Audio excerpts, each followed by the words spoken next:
In New York City, police are alerted to shots fired by the city's acoustic gunshot detection system called ShotSpotter, which allows for an immediate police response even before any 911 calls are placed. Notably, this incident takes place the following day and less than 6 miles away from the murder of United Healthcare CEO Brian Thompson, and police were still without a suspect in custody. Officers likely have this on their minds as they approach their scene in the 88th precinct. What follows is extremely rare footage of a daytime pursuit in rush hour traffic by the NYPD. Upon arrival, one witness told officers the shooting suspect was in a vehicle with an out-of-state license plate, which was mounted at an angle by a single screw. Within 15 Right away, there's something fascinating about this case. The police weren't responding to a 911 call, they were responding to technology. ShotSpotter detected gunfire before anyone even picked up a phone. That means officers are already racing to a crime scene with very little context. And remember, this is happening less than 6 miles from the murder of a major CEO just the day before. So imagine the mindset of these officers. Tension is already sky high before the chase even begins. minutes, officers from the 84th precinct located a vehicle matching the witness's description roughly a mile away near the intersection of Fulton and Washington. As officials attempted to pull them over, the vehicle fled, leading to a multi-cruiser pursuit in the congested streets of downtown Brooklyn. What officers don't know, there is a 3-year-old girl in the backseat of the suspect vehicle.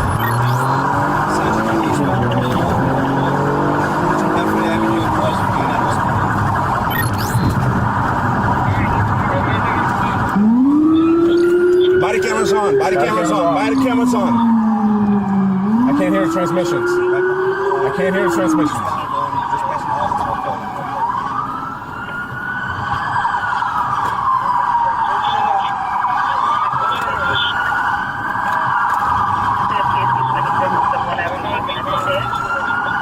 Talk to me, Sarge. Nobody cut us, right? It's got a firearm in there, that's as far as I'm concerned. Keep going. Listen closely to the radio chatter here. It may sound chaotic, but this is actually how real police communication works during a pursuit. Officers are juggling speed, traffic, radio transmissions, and potential armed suspects all at the same time. Legally speaking, every decision made in these moments can later be scrutinized in court, especially when deadly force is involved. The question investigators always ask is simple but critical. Did the officers reasonably believe their lives were in danger? Why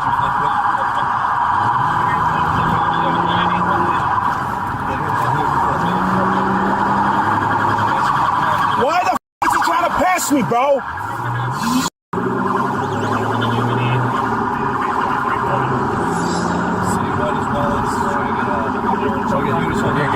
Get me help over here. Watch, they're gonna throw something out. There's people running, Careful, careful.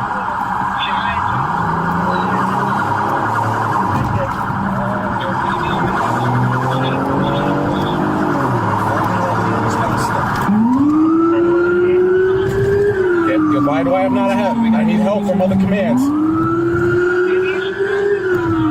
Why didn't they block that car, man? That was stupid.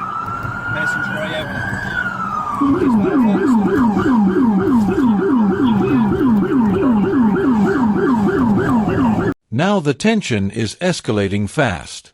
You can hear officers getting frustrated that the vehicle wasn't blocked earlier. In high-risk chases, containment is often the safest strategy. But in a dense city like Brooklyn during rush hour, that's easier said than done. Every second the car keeps moving increases the danger, not just for police, but for innocent drivers and pedestrians nearby. Don't. He's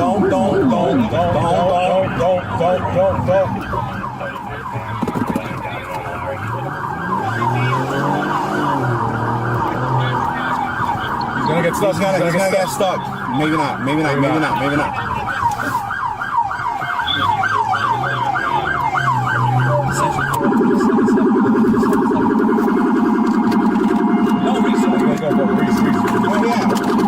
Turn left.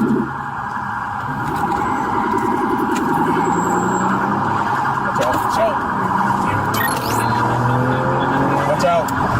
Passing you, going towards you. I think we're in the 7-7. We're in the 7-7. We're close to the 7-7 precinct itself. It's turning out to Utica. Turning out to Utica. Empty out the 7-7. We're going towards the 7-7 itself, the physical building. In front of the precinct. We're in front of the precinct. In front of the 7-7. We're passing the 7-7 right now. We got like in front of the 7-7. We are physically in front of the 7-7.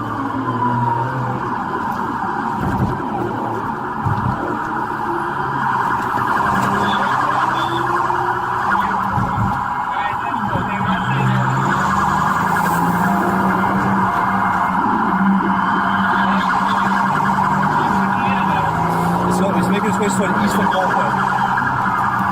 Park in Utica. He's stuck, he's stuck, he's stuck, he's stuck, he's stuck.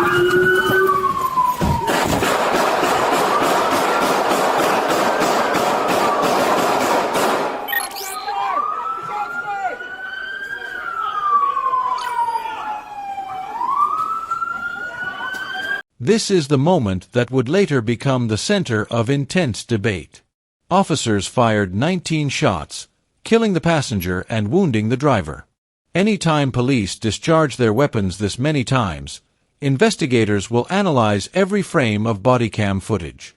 The key legal question becomes, was the suspect actively threatening officers when the shots were fired? Because under U.S. law, deadly force is justified only when officers reasonably believe there is an immediate threat of serious harm or death. Officers reported they were unaware of the 3-year-old girl in the backseat prior to firing 19 times, whose condition will be revealed via bodycam momentarily. Police killed 21-year-old passenger Christopher Ferguson, who they allege pointed a pistol at them. Christopher was driven by his alleged 21-year-old girlfriend, whose name is redacted. She was shot twice in the right thigh before being apprehended, and was later indicted by a Brooklyn grand jury on first-degree reckless endangerment and other child endangerment charges. Afterwards, police held a briefing where they revealed an ongoing investigation involving Christopher. Well, we become aware that this male is someone who's wanted for a homicide that occurred back in March, a particularly vicious homicide that I had the opportunity to observe on camera. Once news of Christopher's death broke, his mother advocated for the release of the bodycam footage. Somebody needs to answer for why my son was shot. I don't even want to believe that it's him until I see it with my own eyes. I don't care what crime that Christopher did. 17 shots is excessive. My son was 100 pounds. 2 shots could have killed him. They didn't need all of that. Per the usual protocol regarding officer-involved shootings, NYPD released the footage around 30 days later, shedding light on the uncertainty. He's stuck, he's stuck, he's stuck, he's stuck, he's stuck.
And then comes the shocking discovery.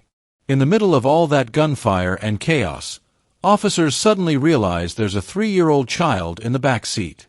This moment completely changes the emotional weight of the situation. It raises difficult questions too. How could officers have known? And if they had known earlier, would anything have played out differently?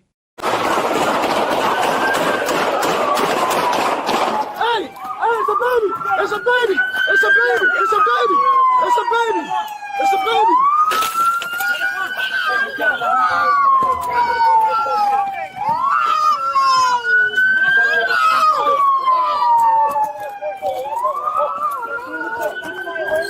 A slow-motion review of Officer Aguilar's body cam shows Christopher was armed with his pistol and pointed it at officials moments before officers fired. Officials also recovered CCTV footage that captured the initial gunfire that triggered ShotSpotter. It appears to show Christopher firing at a passerby at close range, briefly leaving his vehicle to get a better shot. He quickly gets back in the passenger seat before they drive off, where the visibly candid out-of-state license plate mentioned by witnesses can be seen. Vehicle pursuits in downtown New York may sound uncommon, but they have surged in recent years after a policy change removed restrictions on them. A total of 214 pursuits in 2022 jumped to 1,593 in 2023, a 644% increase despite overall crime declining, including a nearly 25% drop in shootings and 12% decrease in murders, according to NYPD data. It also shows officers conducted 2,278. When investigators reviewed the body cam and surveillance footage, they concluded that the suspect had pointed a firearm at officers moments before the shooting.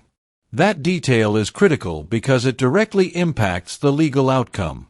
If officers face an armed suspect pointing a gun, the law generally allows them to respond with lethal force. Ultimately, prosecutors decided no criminal charges would be filed against the officers, closing the case, but debates about police pursuits and use of force continue to this day. Vehicle pursuits in 2024, with 1 in 4 resulting in a crash, property damage, or injury. Data shows 2/3 of those pursuits began after a traffic stop. With public safety in mind, a policy change was made. Since February 2025, NYPD cruisers can no longer pursue a vehicle unless officers have probable cause to believe the suspect has committed a violent crime. Even under this new policy, this chase likely would have been authorized. Several months later, investigations concluded that officers would not be criminally charged for this incident, closing the case.